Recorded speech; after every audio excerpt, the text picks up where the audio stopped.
Luis, by the way, at that time had just won the prior Pro Tour in Berlin in 2008 and was looking to try to win 2 Pro Tours in a row, or almost in a row. And unfortunately for him, it was Nassif who got him. Let's see if Luis can extract his revenge here on round number 2 of day 2 here at the Mythic Invitational. And we are underway, Bloody. Looks like it's going to be Cauldron Familiar to kick things off here for Luis. Yeah, I mean, just bouncing off, what a person to get second place to. I mean, I think there's only pride to losing to either of these 2 players. They're so it's also been interesting to watch their career arcs, because one thing that has happened is Nassif was considered by many the 3rd best player of all time for a very long time, with a ton of top 8s. He had 9 for a long time, and that kind of set him apart. But since that Pro Tour in Kyoto, or at least a few years after that, Luis has really kept up an extremely high level of play and has outright caught up to Nassif. And many people on their all-time list have Luis ahead of Nassif at this point, based on the fact that he's got more top 8s, and we call them top finishes now, than Nassif. But the reality is these 2 players have really similar careers. They started playing just within a year of each other. They're within a couple of top finishes of each other, and they've locked horns many times as 2 of our game's GOATs over the years. And now we get to see what happens. So here comes Priest of the Forgotten Gods activation with the Dreadhorde Butcher, and the cat's going to hit, and that's key here because the Mayhem Devil will be gone. Oh yeah, no, it's a very solid line. We were talking about this a little bit before the match started. I really love the intricacies of this matchup in handling sacrifice, because both players have Mayhem Devils, and both players have a lot of sacrifice outlets between Witch's Oven, Woe Strider, and Priest of the Forgotten Gods. So it's always a very nuanced dance of exactly what it is you're going to sacrifice, when it is you're going to sacrifice it, and how you could play around giving your opponent benefits out of your own plays. Right, and we saw that here. Luis just said, look, I need to get this Mayhem Devil off the battlefield, and he ended up having to sacrifice his cat, no big deal, but he did have to sacrifice the Dreadhorde Butcher, and that led to the 2 sacrifice triggers for the Mayhem Devil to be able to kill Luis's own Priest of the Forgotten Gods, but he was able to use the floated 2 mana plus the extra to get a Woe Strider down. Yeah, and I love this out of Nassif. I mean, he's meticulously planning out the rest of the game with the understanding that both of these players are gonna be going for a while. So instead of going with something like Collected Company off the bat, he realizes the value in just clearing off anything that's on board, and in this case it was the Woe Strider, and just preparing yourself for future shenanigans. Now, shenanigans are afoot, because here comes Collected Company from Luis Scott-Vargas, and as you can see, he even has another copy of Collected Company versus only 1 in hand here for Nassif, though Nassif does have a Mayhem Devil, and that, of course, is something, the key card really in the matchup.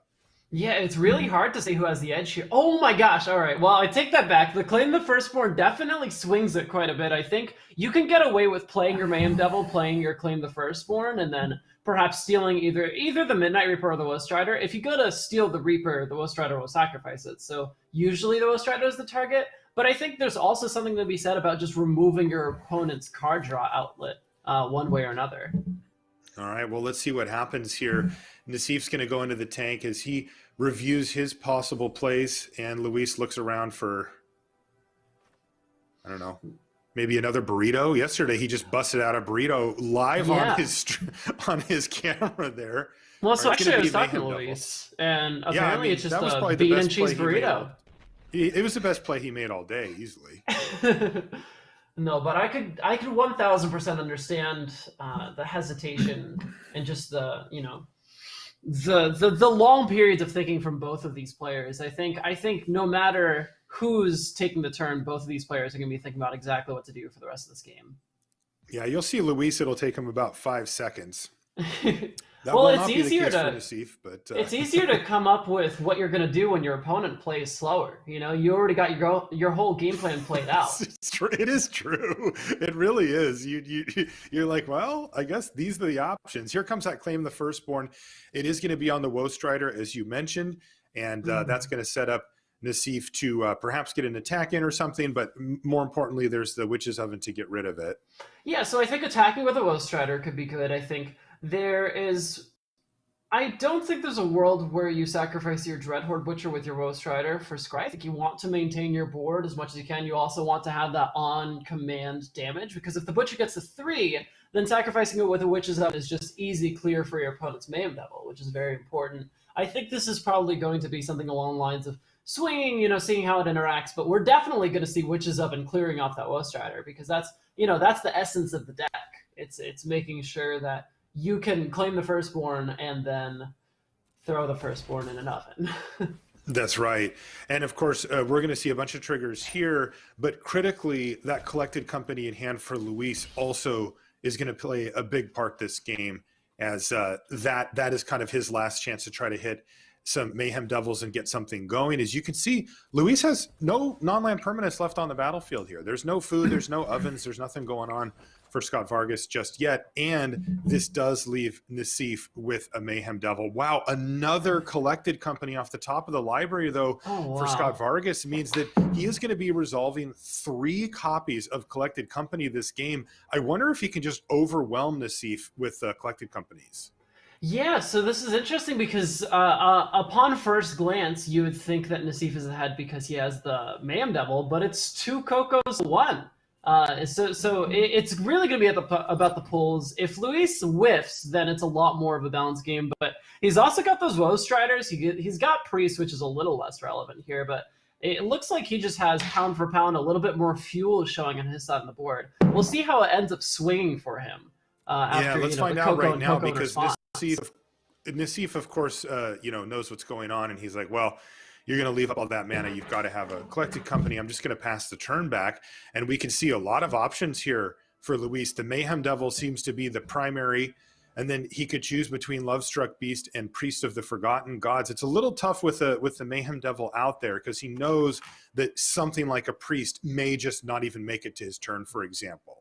Yeah, no, that's an excellent point, and that's exactly what I was thinking. I think just putting up a 5/5 wall can assure that your opponent won't be able to attack, but there's a lot of stipulations, because the world where you pull out a 5/5 Lovestruck Beast could also be a world where your opponent plays a College of Familiar, claims the Firstborn, they get to swing with 5. So it's really a big decision to make, and I do want to touch briefly on the hesitation that Nassif had pre-Collected Company resolving, because there's a few interesting plays along the lines of getting your Collected Company out first and making sure that you optimize Mayhem Devil usage, for example. It's just interesting stuff to think about, because the stack is everything in these matchups.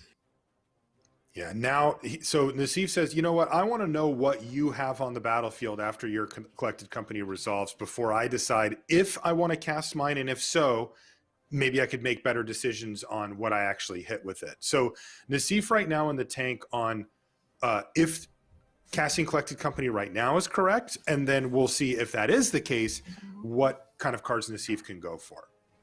Yeah, well, I think Collected Company is always going to have to happen here. He's got 4 open mana, and then, he's going to regret it for 1,000 years if he draws another one, if he doesn't do anything with it. I definitely appreciate it's Nassif's end step, though. So Nassif could perhaps, I don't know if it's strategically correct, but could do it on Luis's turn for some reason, Oh, that's right. You know what? That is what I missed. You're absolutely right. It's a weird scenario, because Nassif said no attacks go into an empty board because he anticipated Collected Company, and Luis is like, okay, well, I do have it, so Collected Company, and now Nassif has to decide, when am I casting this and why?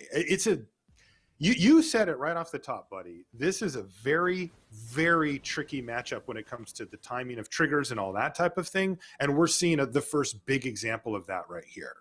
Yeah, and this is a really interesting line of play here. It looks like Nassif, just by the looks of it, is opting to sack both his foods, get himself a little bit of a health advantage, and just clear off the Priest before Priest is able to rid herself of that summoning sickness. But right.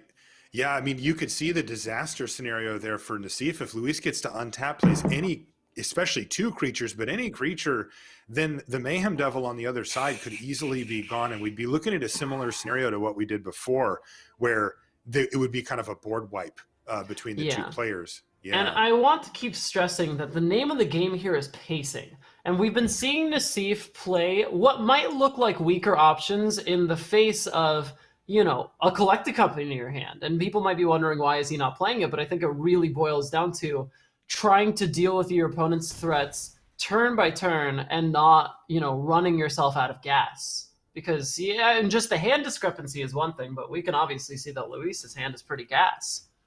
Yeah, Luis, has felt slightly behind on board for most of the game, but much better placed as far as other resources go.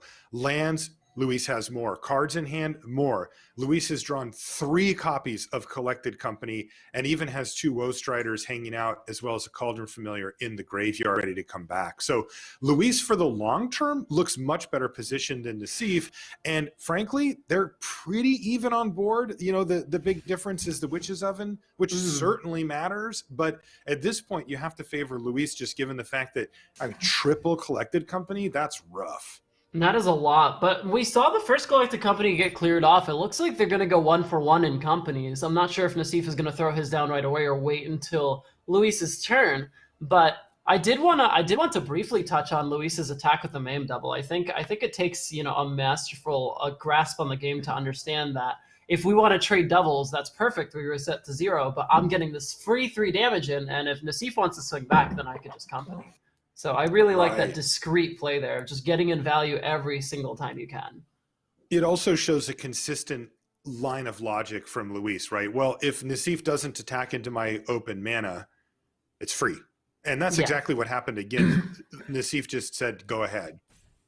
Yeah. And now we see Collected Company from Luis on Nassif's end step and deciding between the Devil's coming down regardless, but there was a Butcher and another option. It ended up going for the Dreadhorde Butcher. It was a Midnight Reaper for the other choice. Yeah, and so I'm imagining that Luis's line of play here is, okay, I have a lot of resources already. I have Woe Striders to bring back. I have Gigantha just in worst case scenario that I flood out.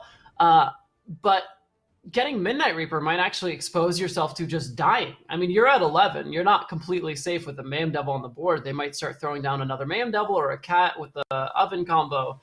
I think it's a really heads-up play because most players see draw cards and they think, okay, I'm going to go draw cards. But I think it's really important to be conscious of your life total here.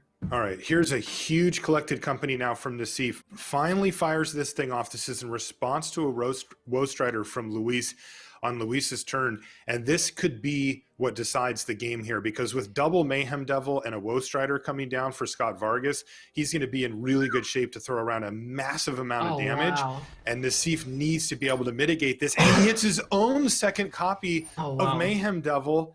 Wow. Okay. And I'll tell you what, this is exactly what he was thinking. If Woe Strider is coming down and my opponent's getting a sack outlet, I want to get as many chances to rival them with at least equal amount of Mayhem Devils. So this worked out perfectly. And the Reaper is really nice because consistently we've been observing Nassif from a position of a card disadvantage. And so that might finally bring him back into the game in that regard. Yeah, this is going to get disgusting as Luis is going to start throwing around a ton of triggers. Now, one thing that's worth noting here is that we're on Luis's main phase, and that means that as the active player, Luis's triggers will go on the stack first. Then Nassif's triggers will go on the stack after that. And of course, we resolve them in a reverse order. So it will be Nassif's triggers that resolve first. Now, sometimes it doesn't matter. It's just, well, there's 3 damage going here and there's 3 damage going here and it's going to happen. So that's that. But sometimes it does matter. So, especially if life totals end up becoming a critical thing. So let's find out here and see how this ends up playing out after this turn. Yeah, so I want to play on the nuances between this play here because it might, on the surface, look a little straightforward, but I think there's a lot of complications in whether Nassif wants to sacrifice his Midnight Reaper to be able to get a lethal amount of Mayhem Devil pings on the enemy Mayhem Devil, and perhaps even set them up in such a position that they're not able to sacrifice something to the Woe Strider this turn by pinging one more onto the alive Mayhem Devil. Yeah, so, and you can see now the real game start, and this is where even Mr. Big Brain himself, Luis Scott-Vargas, goes, okay, hold on a second. I got to figure out what's going to happen here, because now Nassif has activated his Witch's Oven, sacrificing the devil that was just due to die to that last devil trigger. And now Luis has to decide, well, how many more triggers am I going to get from Nassif, and how many am I going to have to generate myself with the Woe Strider to make sure that the board is cleared on the other side? So the math ends up playing out very interestingly. Because Nassif chose to sacrifice the Mayhem Devil instead of the Midnight Reaper, he's now opening himself up to get his Mayhem Devil removed without the opportunity to remove his opponent's Mayhem Devil, because he no longer gets 2 pings per sacrifice. And I believe this is how the math plays out, because we haven't quite seen all the pings. I believe this will result in Luis's Mayhem Devil being a 3/1, and then him being able to take out one of Nassif's other creatures here. Yeah, it looks like everything's going to die on the other side. I'm just curious if Nassif can actually kill everything on Luis's side, because look at that stack, bloody. Well, so yeah, I mean, like so that's the 15 issue here. Things going on. Yeah, I love this, because you have to keep track of everything in your head too, from our perspective. But the end scenario here is, I do believe Luis will be able to walk away from this with some creatures standing. I love how the Mayhem Devil's tussled, and you know, it obviously took an insane amount of decision making in such a short time to be able to figure this out. But this is beautiful. But that's why I mentioned sacrificing the Mayhem Devil earlier, because there are so many more sacrifices going on. I mean, that was 10 items on the stack ago, that Witch's Oven. So there's a lot of intricacies between when you want to sacrifice your Mayhem Devil. It looks like everything is falling apart now. I love it. I love it. You know, it's like, hey, Bloody, you want to come in the booth and do a round? And it's like, we get 2 Hall of Famers with 20 things on the stack in the hardest matchup. It's like, oh my gosh, no rest for you. No, it's as beautiful as it could be. I love this. I wouldn't want it any other way. And you were right, by the way. When the dust fully settled, Luis was the one left with the creature behind. Look, it's just a Woe Strider. It's not the most impressive thing, but all of the Mayhem Devils are gone, and he even had Priest of the Forgotten Gods to follow up. So now the ball very much in Nassif's court to try to catch up again. Yeah, and just because it was such a big play, I want to do a quick touch-up on that. Sacrificing your Mayhem Devil with the Witch's Oven was at least able to assure that Nassif was able to draw a land from the Mayhem Devil dying while the Midnight Reaper is on the board, because the sacrifice is the cost. It's not the result of the stack. And so that could have been a big decision point for him. And I want to at least get more cards if everything's going to be clearing up. So there are a lot of different angles, and I definitely don't want people to think, one side was wrong or right, because I think it would take like 20 minutes to find out what the objectively correct decision there is. Interesting here too, in that this is something. Oh, there's a Witch's Oven for Luis as well, and he's going to start going with Priest of the Forgotten Gods. Yeah, there's a goat on the other side, so not a huge loss for Nassif. But as you know, the cards start flowing. The life loss and the mana can add up really quickly with Priest, and oftentimes it's correct for them to just activate it as many times as they can, almost regardless of what's going on. You'll even see them activated into empty boards just because of the value that you get. Yeah, this definitely felt like the kind of play that Luis is doing because he has the initiative and because he is currently ahead. I mean, he doesn't know that Nassif has 2 lands in there. I think he wants to really get these sacrifices out before they might backfire on him, and also I think he really wants to start taking charge. Jeez. Oh my gosh! He is running so hot with That's his crazy. Triple collected company. That's either the 3rd or 4th Mayhem Devil for Luis. Yeah. He is really doing it. And one of the interesting things about the way that this is playing out down the stretch as well is that even though both players have had multiple marquee cards going, specifically Mayhem Devils, those have been the targets. Basically, they've traded off all their resources to get rid of opposing Mayhem Devils. But now all of a sudden, the role players come in. Woe Strider being escaped becomes a much bigger deal now that there's a ton of cards in the yard and all that. 100%. And what's so interesting here is now Luis has the option to sacrifice Priest of the Forgotten Gods to the Witch's Oven and then bring back the Cauldron Familiar to kill the opponent's Woe Strider. I think he really even had the option to sacrifice his Woe Strider as the 5/4, but I think it made sense to trade. But there was definitely an interesting line I was thinking about of bring the Cauldron Familiar back as a chump block pre-sacrifice, or just as a chump blocker because you're using the Witch's Oven on the Priest of Forgotten Gods and then using those 2 pings on the Woe Strider. But I digress. He won the game anyway. Right. And so from the big picture, there was so much intricacy, so much stuff going on throughout the course of it. Mm-hmm. But in the big picture, it was how many Mayhem Devils showed up, which was numerous for both players, at least 3 each. But really, it did end up coming down to the triple collected company for Luis, as he was able to just out-resource Nassif, who ended up drawing a few too many lands a little later. Yeah, no, you're absolutely right in that this boils down to the Mayhem Devils, and in turn it boils down to the collected companies, because that's your quickest way to dig and find all your devils. And so it felt like a very tit-for-tat game, but unfortunately for Nassif, Luis just kind of had the upper hand in cards drawn after all that went down. So now the players have to go to their sideboards and figure out, well, what are you going to do versus what am I going to do? Because they are playing the same list, and that can create some very interesting dynamics where there's certain assumptions about what people will bring in. And sometimes you can sidestep that and go, you know what? I didn't do the thing that we always do because I knew you would expect that. Right now, I don't know if there's any wiggle room in this matchup for that, but we do see that dynamic sometimes, especially when the players, kind of both know what's up with the list. Yeah, and I do want to touch briefly. Luis kept a 1-lander, and it didn't have black in it, so he cannot cast his Cauldron Familiar. I think he's really banking on being able to draw a black land off the top here, and that's genuinely going to spell the whole game out if he top decks this land. Let's see it. Oh boy! Yikes! Yeah, that's so rough. I mean, the hand itself is a work of art, but if you get one more turn without getting a land, you're fully locked out. Luis throws him the nice. Yeah. And I mean, frankly, if I'm Nassif, I'm pretty thrilled to see this, not just because of the obvious implications, but also, this might be game here, but also just because Nassif, really his draw was not amazing in the first game compared to Luis's, so he'll take one if Luis wants to spot him a game here. Yeah, definitely. I mean, there's a benefit of having a claim the firstborn, I suppose, but I think whatever advantage Nassif gets out of this collected company is just going to be way too much for Luis to catch up on. I think that's pretty over. Yeah, it's interesting because turn 3 was really nothing for Nassif. He just activated Gigantha to put it in hand. Luis was quite happy about that. But then it was all about collected company. And in this case, it hit Midnight Reaper and Mayhem Devil. Let's see what happens. I mean, Luis does have claim the firstborn plus Witch's Oven. Also did draw a second mana source, including black here for the turn.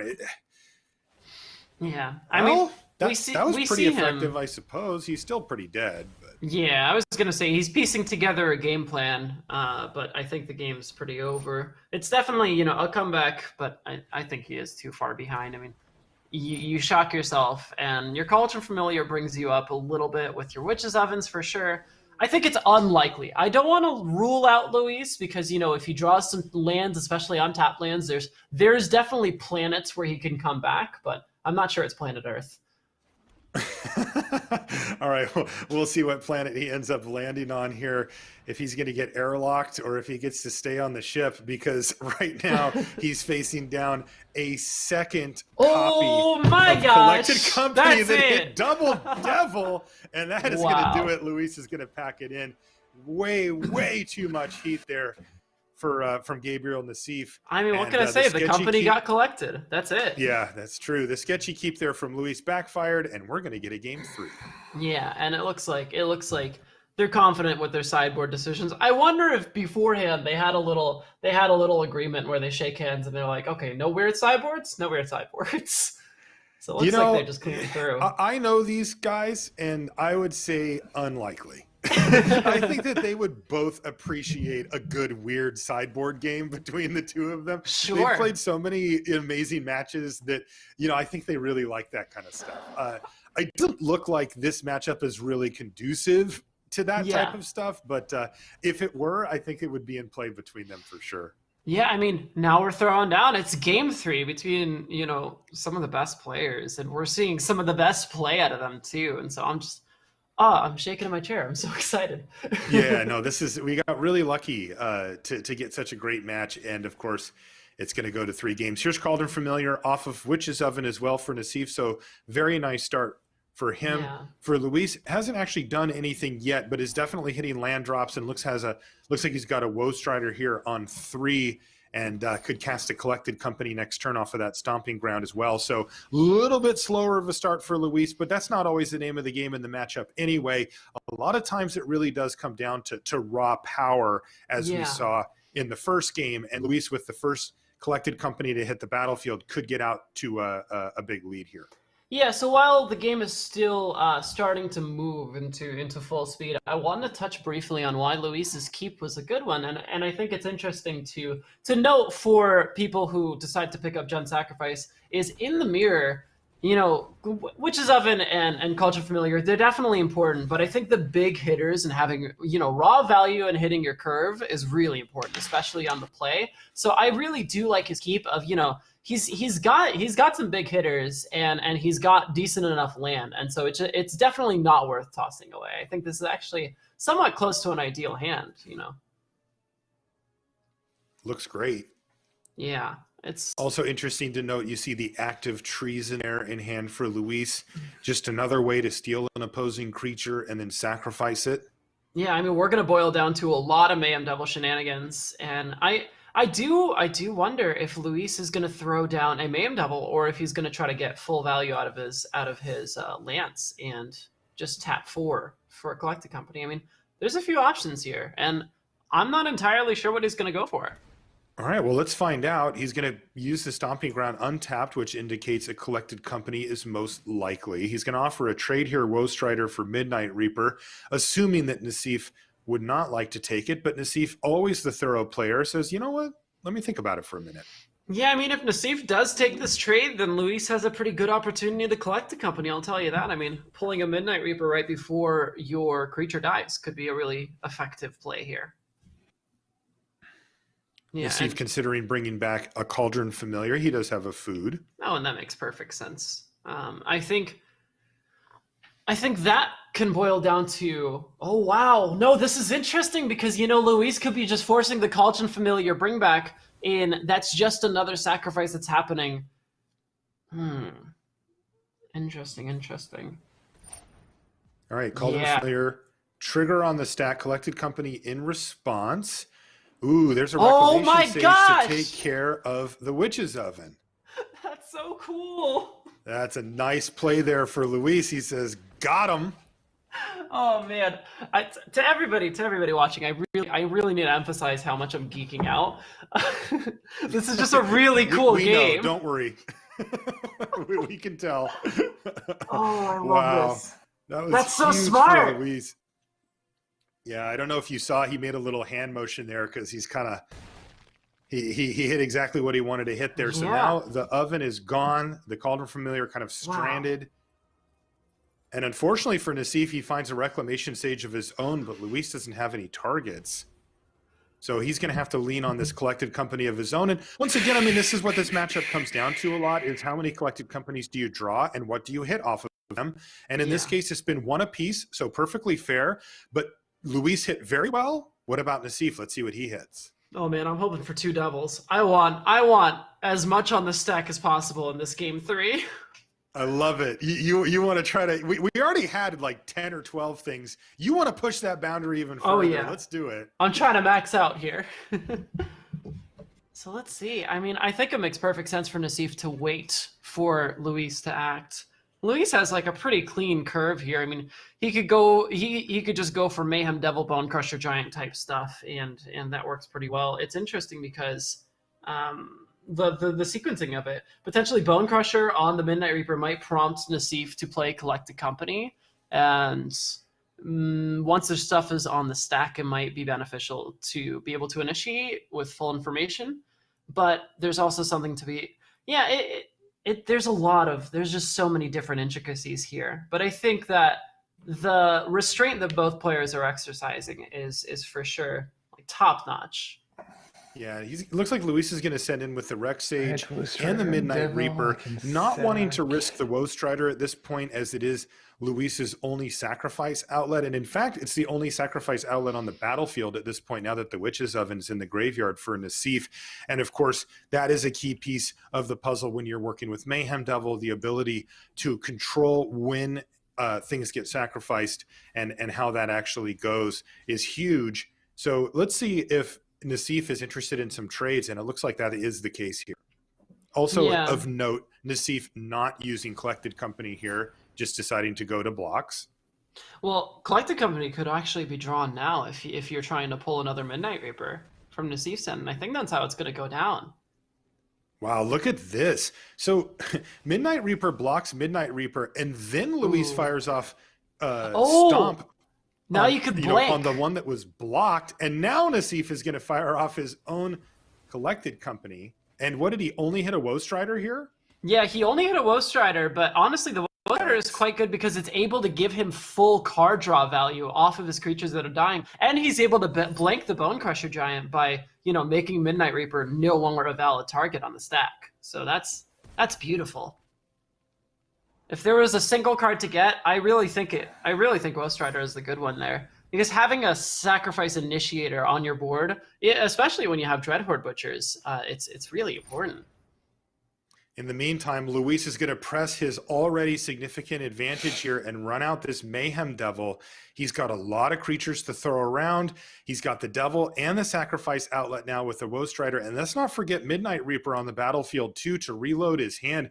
Things starting to look very good for Luis Scott-Vargas, especially considering that if you look at Nassif's hand, yeah, he still has spells, but he doesn't have any of the key stuff. He doesn't have another Mayhem Devil, and he doesn't have another Collected Company, at least at the moment. No, you're absolutely right, and I do agree with you. This is starting to close out in Luis's favor. You know, there's two games that go on here. One of them is all the stack on the board, but at the end of the day, whoever's life hits 0 first loses. And as much as you want to engage in this fun mirror all day, you know, you're going to get knocked out eventually if you don't put up enough of a fight. I think Nassif is probably praying to top deck a Collected Company here. In the meantime, he's going to make sure that Nassif doesn't have a Sacrifice outlet when he goes to his turn and even untaps his mana for fear perhaps of another Collected Company. So he gets rid of all of Nassif's board. And boy, I keep going back to that Collected Company last turn from Nassif where he only hit the Woe Strider. Yeah. Boy, that hurt. I mean, you know, hitting a Mayhem Devil would have been amazing for Nassif. Agreed. But at least hit two things, right? Oh, like yeah. Even a cat. I mean, a cat does something, but you know, not hitting anything in the top 6 is tough. And that's honestly an interesting note to sideboarding. Is post sideboard, there are worlds where your Collected Companies just get worse. Oh, this here is really nice from Nassif because from our perspective, we can see that Nassif doesn't have any Sacrifice outlets, but Luis doesn't know that. And so he just wants to get rid of his Mayhem Devil, get rid of the possibility of it being used against him. And I think that's really smart by Nassif by just throwing down the claim first. It was pretty cool. That was a bluff by Gabriel Nassif to say, hey, if I do have a Sacrifice outlet, you're going to use this. And Luis said, well, I'm just not going to let that happen. Though, for the most part, you know, when your opponent has 4 or 5 cards in your hand, it's probably correct to just give them credit for it. You know, it's really hard for Luis to be like, sure. This is lethal too. Now that Nassif is tapped out, you could just attack for 8, and then your Dreadhorde Butcher will get a counter, and you could sacrifice it with the Strider, and that's it. That's crazy. Wow, that is the match going to Luis Scott-Vargas, getting by fellow Hall of Famer Gabriel Nassif and winning the match 2 games to 1. Boy, it really came together for Luis